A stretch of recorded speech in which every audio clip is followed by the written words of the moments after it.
The following program is a SUTV student production. The views expressed are not necessarily those of Salisbury University, the University System of Maryland, its regents, administration, officers, employees, or representatives.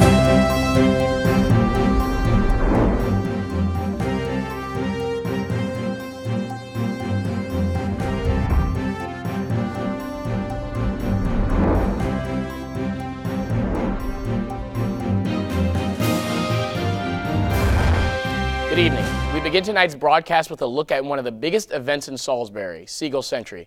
I'm joined by Juliana Albano, who covered the ride and everything that went into pulling it off. Over 6,000 cyclists ages 8 to 84 descended on Salisbury this weekend for the 26th annual SeaGull Century, and we were there to capture it all. The first riders started their tours at 7:30 in the morning beside the Wayne Street parking garage. 9 months of work and preparation from a number of people and departments went into the event. Amy Waters has been coordinating SeaGull Century for the past 8 years. We have 39 states representative, all the way from California, Maine, Florida, so it's a great pool. Majority are from Maryland. There's about 3,000 roughly from Maryland that cycle in the tour. Riders could choose from one of 3 tours, the Assateague and Snow Hill tours, which were 100 miles, and the Princess Anne Metric, which was 62 miles. Oh, this is awesome. It was a beautiful day out there. We had a great time. The weather was perfect, you know, and you spent some time on your bike over the summer and then come out here. It's just a lot of fun. Feel great. Many students and faculty were involved in the making of this event. I am actually a volunteer, so I had a 7 to 9:30 shift, meeting people, handing out T-shirts, directing traffic, trying to get them to where they want to be, and just actually having a good time with them. I would say there are probably a couple hundred students that have volunteered, whether it's students working in our catering office or clubs and organizations volunteering at T-shirt sales. There are students that are out on the road at some of the rest stops. So there are many clubs and organizations that volunteer and are part of SeaGull Century. So which tour did you complete today? The Metric 100, yep. Is this your first SeaGull Century? This is actually my 3rd year in a row doing it, yep. But the last 2 years I did the 100-mile century, so yeah. Thank you. How much preparation went into this? This year, unfortunately, the last time I rode my bike was last century, so... And you were still able to complete the 62 miles? Yeah, I wish I did something in retrospect, but I'm alive, so we're okay. Actually, the first year I did it, it was just something between me and my dad, and just kind of kept it going so far, so that's why I do it. This event typically generates around $60,000. About $40,000 goes to SU organizations, scholarships, and grants, while another $20,000 is given to local community groups. This is Juliana Albano for SUTV News. Thanks, Juliana.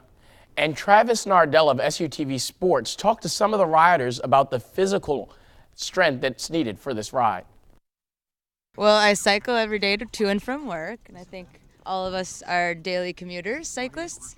The occasional weekend ride, but I haven't got up to 100 in a while. We usually just beast this one out, so yeah, exactly, since last year. I would say over the course of the spring and this part of the summer, go out on the weekends, maybe ride 20, 30 miles and then build up, and then just before, if you're going to go 100 miles, maybe get a 70-mile ride in a couple weeks before. If you're doing the 65, maybe 45 miles a week, a couple weeks before, it's great. This is my first one, so I'm having a lot of fun. This is great.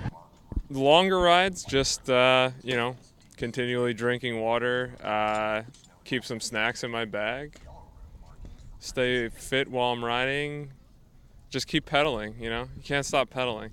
I think I'm going to be pretty tired, but I think I'm going to feel pretty accomplished, and I'm looking forward to just like eating a huge meal and hanging out afterwards. Thanks, Travis. And a couple of weeks ago, we told you about how Punkin' Chunkin' will be held at a new location this year. Prior to and since we brought you that story, rumors have been abound regarding the change in setting of the event and how similar it will be to previous years, especially when it comes to bus parking in the popular college area. In an effort to clear up some of the confusion and answer some of the questions, we reached out to Punkin' Chunkin' officials as well as officials at the site, the Dover International Speedway. We can tell you that there will be no large college drinking area, and students coming just to drink and hang out are being encouraged not to come at all. According to the official, there will be a spot for buses to unload, as well as a parking area for buses. As usual, there will be a spectating area, but students are reminded that this is also where families will be watching the event. There is still confusion over whether or not a separate fee will need to be paid to enter the tailgating area. We will keep you up to date as we learn more about the situation. And now we go to Katie Hickey with a look at what to expect in the weather. Thanks, Eli. As most of you know, we had really good weather so far this last September. As far as climatically, we usually are a little bit cooler, but we've been staying strong with our warm weather. If you look right over here, you'll see that today we were hitting a high of 76. We did have a few clouds, but they are rolling out. We have a low that's leaving the area, and that's going to give us some nice weather for the next few days. We did have a humidity of 71%, and that's a little on the high side, but it's only going to get higher tonight. We're going to have a humidity around 92. We're going to have a 10% chance of precipitation, and we're looking at about a 56 low, but it is going to be clear tonight. Going on to our 3-day forecast, Thursday, tomorrow, it's going to be really nice. It's going to be a 76 high and a 56 low, and that's going to be nice and clear. Friday, we're going to have partly cloudy with 76 as our high, 64 as our low. And Saturday is when our weather's kind of going to go downhill. We're going to have some storms move in. We might get some thunderstorms, but primarily right now we're looking at showers. It's going to be a low of 47 and a high of 68, and that's climatically where we should be right now.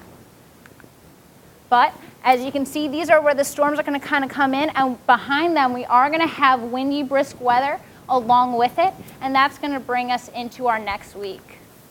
And then, as you can see right here, here's where the low is getting pushed out, all of that rain. But this is where our nice weather comes in for the next 2 days. So we are going to have a little bit of a nice weekend. It's just when Saturday comes in, we are going to have to worry about wearing our coats and our raincoats. And then this is Sunday. Sunday, we're looking at a 66 with a 51 as our low. And that's going to be clear and sunny. We're also going to have another beautiful day on Monday. That's going to be a 72 and a 57 low. And Tuesday is going to be partly cloudy with 75 as our high and 55 as our low. Back to you, Eli. Thanks, Katie, and welcome to our team here at SUTV. For months now, the United States has been faced with a new enemy overseas. In the post-9/11 world, the word terrorist is used frequently, and seeing new groups of organizations spring up is certainly not uncommon. What is a bit rare is that a group grow and become so well-financed as ISIS has. Tonight, we attempt to explain why you keep hearing about this group and what the U.S. government is planning to do to deal with them. International attention has been focused on the terrorist organization known as the Islamic State in Iraq and Syria, but most commonly referred to as ISIS. ISIS is responsible for aiming to construct an Islamic State across the Sunni areas of Iraq and Syria, the death of people within these areas, as well as the beheadings of several journalists and a foreign aid worker. President Obama and foreign partners have led airstrikes against the terrorist organization. I made it clear that America would act as part of a broad coalition, and we were joined in this action by friends and partners, including Arab nations. At the United Nations in New York, I worked to build more support for this coalition, to cut off terrorist financing, and to stop the flow of foreign fighters into and out of that region. And in my address to the UN, I challenged the world, especially Muslim communities, to reject the ideology of violent extremism and to do more to tap the extraordinary potential of their young people. SUTV spoke with professors and students about their views on ISIS and awareness surrounding these current events. I think one of the important things to keep in mind right now about ISIS is while they may at some point in the future pose some kind of threat directly to the homeland, this is an organization which clearly at this point is targeting people in the region, in the Middle East, and in particular fellow Muslims, both Shiites, because ISIS is a Sunni-based organization, as well as even fellow Sunnis who disagree with the ideology, who refuse to bend to their edicts in terms of lifestyle and how women should dress and those types of things. So it's really a very isolated group that represents a very small percentage of the overall Muslim population, even inside the countries such as Iraq and Syria where they operate presently. For swimming in information, it's very easy for students to follow news related to ISIS and what the United States has been doing. Sent some airstrikes over there recently, so I don't know if that's the best way to handle it. They seem to be pretty covert overall. I feel like when you're here at school, you don't really know what's going on around you. Like when I went home this weekend, my mom was informing me of all the stuff going on, and it's good to know what's going on in the world around you. Honestly, I feel like people just don't really know enough to do, at least college students. For SUTV, I'm Sarah Wood. And earlier today, Julie Pearson resigned her post as director of the United States Secret Service. Pearson came under heavy fire after a number of publicized mishaps, including a man armed with a knife that was able to make his way into the White House. And as of today, a number of new laws take effect in the state of Maryland. The possession of less than a certain amount of marijuana will be a civil offense rather than a criminal one. There's a new law called Jake's Law that requires teen offenders, and there's a new law, Jake's Law, which will go into effect, which sets a 1-year jail term for any driver who is talking or texting on a handheld phone, who then cause an accident resulting in injury or death. The bill named for 5-year-old Jake Owen, who was killed in an accident in 2001 on the Baltimore Beltway. Jake was riding in the back seat of his parents' car when the car was struck from behind by another vehicle. The driver was talking on a cell phone at the time of the crash. Some other laws taking effect are domestic violence, transgender discrimination, corrections, road laws, illegal dumping, repeat DUI defenders, and human trafficking laws. On Thursday, candidates running for various state and local offices will be in Red Square to meet with students. The event, which is sponsored by PACE, gives students a chance to speak directly to local politicians from the area. The event will take place from 11 to 2, and PACE will also have voter registration packets on hand. Earlier today, we sat down with Johnny Mouts, who is running for a seat in the state legislature for District 37B, which includes parts of Wacomico County. Being elected, I would have hoped to have had many people say, I called Johnny and he took care of this for me. That's one of the things I tell everyone, you can make a lot of promises running for office, but the one thing I can guarantee, if you ever call and you need me, I'll be there for you or your family. And that's what I would definitely expect that to happen after the first year. In the legislature, the prediction or the expectations of a first-year freshman are not very high. You can do a couple local bills. I've got some ideas about some statewide bills, but I want to discuss them with some people before I unveil them for public scrutiny.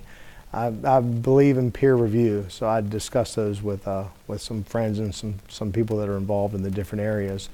But I'd also, in addition to having people that would testify to me doing things to help them, I hope we'd have a good discussion on our economy on the shore and have some ideas about what can we do to make the shore small businesses not only survive but grow. I hope our farmers will be able to say, yeah, Johnny helped me get a seat at the table, so when these regulations are proposed, we actually participated in what they're doing, and the department's listening to us and taking our advice. And I hope, I hope our parents and school teachers will say, yeah, we met with Johnny, we talked to him about Common Core. I don't know if we can fix all the issues that I'm hearing, but we had some addressed. And and here in Wacomico County, one of the big things is an elected school board. I wouldn't be the delegate to propose that, but hopefully I would be a part of that effort.